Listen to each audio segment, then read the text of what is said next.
I've been invited to say something about my spiritual journey and something about what's important to me in my faith.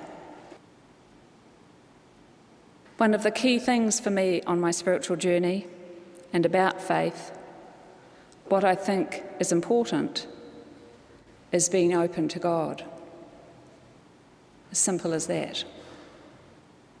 That's central for me. And for me, God is present now. Being open to God is about awareness. Awareness during my day, and it's something I work at.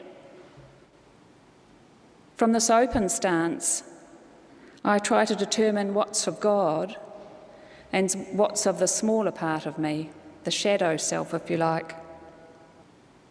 It's not always easy, but some of the clues are that what's from God is expansive, creative, generous, compassionate and caring.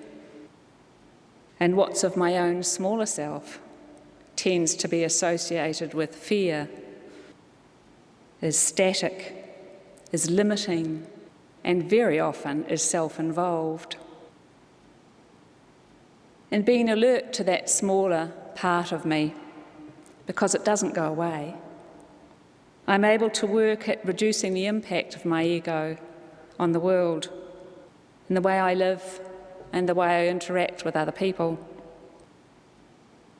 In opening to God, there comes from this deeper part of myself a desire to try and say yes to what seems right, to what's loving, in what I do, how I am, how I act. To say yes to what seems to be of God. And for me, it's not that clear or precise. I can't always see what's right. Mostly, it's living in a place of not quite knowing and being open to getting it wrong, because I do. In that state of being open and stepping towards what's right, sometimes I catch a glimpse of the divine in my day. What's that, you ask? It's hard to articulate. And the danger of trying to describe it is that I might limit it. But let me try. For me, it's a sense of really profound peace. Not the ordinary peace, but something more. Of deep compassion, of real suffusing love. So what about the Bible and Jesus then?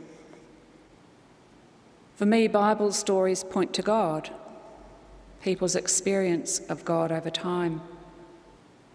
And Jesus to a way of living, a guide to my life.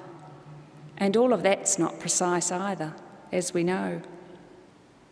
Today's story of Jesus at the wedding in Cana is full of all sorts of symbolism.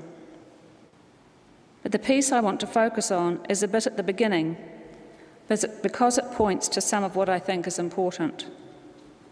Listening to others, listening to the God within, and then trying to move forward on what seems to be my spiritual path. In the story of the wedding in Cana, Mary tells Jesus about a problem. They're running out of wine.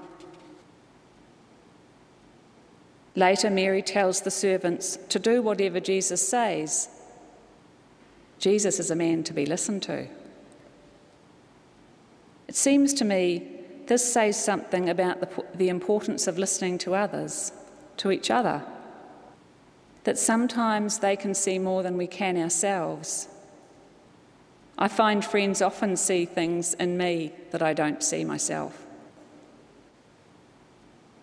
I think we're connected, and when we listen to each other at that depth, we see the God between, and that's rather powerful, I think. Mary sees the potential in Jesus, but he hesitates. John records Jesus responding to Mary with, What's it got to do with me? It's not my hour. It's a very human glimpse of Jesus, isn't it? One of the things about saying it's not my hour is that it points to Jesus listening to the divine, what people in those days saw as a divine plan. So it's okay to pause, as Jesus did, to think more deeply about the right and appropriate action. The thing is to take what others are saying and then listen to my own inner sense of it and look for the connection. I think that's what counts. And try and see the way from there. And then to act. When Mary told Jesus that there was no more wine, Jesus had two options. He could do nothing, or he could do something. We make choices in life, whether to act, to move towards what seems right, or not. And really at that point, Jesus could have just let the whole thing go and done nothing.